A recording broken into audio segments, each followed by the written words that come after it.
सुप्रभात प्यारे बच्चों। तो चलिए बाल पथ पर अपने आज के सफ़र की शुरुआत करते हैं। हम आज आपकी रिमझिम पुस्तक, हिंदी की रिमझिम पुस्तक का पाठ मैं भी पढ़ेंगे।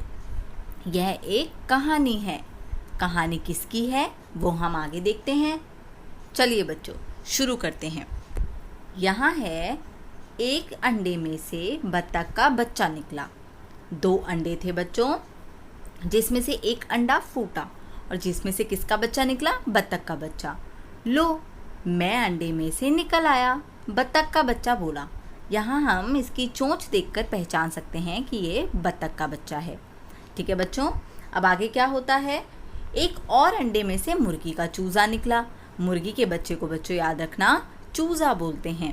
तो यहाँ दूसरा अंडा फूटा जिसमें से निकला मुर्गी का चूज़ा। उसने बोला मैं भी निकल आया, मैं भी आ गया, चूज़ा बोला। मैं घूमने जा रहा हूँ। यहाँ बत्तख का बच्चा बोला कि मैं घूमने जा रहा हूँ। मैं भी चलूँगा, चूज़ा बोला। ठीक है, तो यानी कि जो जो बत्तख का बच्चा कर रहा था वो सारी नकल चूज़े को भी करनी थी। आगे बत्तख का बच्चा बोला मैं गड्ढा खोद रहा हूँ। बत्तख का बच्चा बोला मैं भी खोदूंगा, चूज़ा बोला। यहाँ देखो कि वो कैसे उसकी नकल कर रहा है। आगे देखो बच्चों, अब हुआ क्या? मुझे एक केचुआ मिला। जो बत्तख का बच्चा है उसने ज़मीन खोद कर केचुआ निकाला। बत्तख का बच्चा बोला मैं भी मतलब उस केचुए को किसने छीनने की कोशिश करी? मुर्गी के चूज़े ने। मैंने एक तितली पकड़ी। बत्तख का बच्चा बोला मैंने भी एक तितली पकड़ी, चूज़ा बोला। अब तितली में भी छीना झपटी होने लग गई। तो जो जो बत्तख का बच्चा कर रहा था वो जो है मुर्गी का चूज़ा भी कर रहा था। अब आगे क्या हुआ? मैं तैरना चाहता हूँ, बत्तख का बच्चा बोला। अब बच्चों आपको पता है बत्तख जो है वो पानी में रहती है। अब चूज़ा क्या बोला? मैं भी, मतलब चूज़ा भी उसके पीछे पीछे बोला मैं भी, चूज़ा बोला। अब आपको पता है जो चूज़ा होता है, जो मुर्गी का बच्चा होता है, वो तो ज़मीन पे रहता है, ज़मीन पे ही अपने घर बनाते हैं, ज़मीन पर ही रहते हैं। लेकिन जो बत्तख है वो पानी में रहती है। अब यहाँ क्या हुआ? देखो मैं तैर रहा हूँ। अब बत्तख का बच्चा तो फटाफट पानी में तैर लिया और बत्तख का बच्चा बोला देखो मैं तैर रहा हूँ। उसकी नकल करते करते जो चूज़ा है वो भी पानी में छलांग लगा ली। ये देखो बच्चों, छलांग लगा ली। मैं भी तैरूँगा, चूज़ा बोला। अब हुआ क्या? वो तैर तो सकता नहीं था, वो पानी में डूब गया। ये देखो कैसे वो डूब रहा है। बचाओ, डूब। चूज़ा डूबते हुए चिल्ला रहा था। बत्तख के बच्चे ने चूज़े को पानी से बाहर निकाला। ये देखो कैसे उसकी मदद कर रहा है और गुस्से में उसको देख रहा है। यहाँ बेचारा चूज़ा उदास फिर मुँह लटकाया हुआ बैठ गया।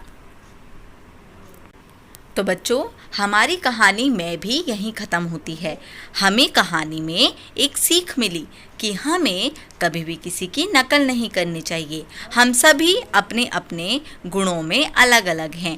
कोई कैसे अच्छा होता है और कोई कैसे अच्छा होता है। हमें किसी की नकल नहीं करनी चाहिए।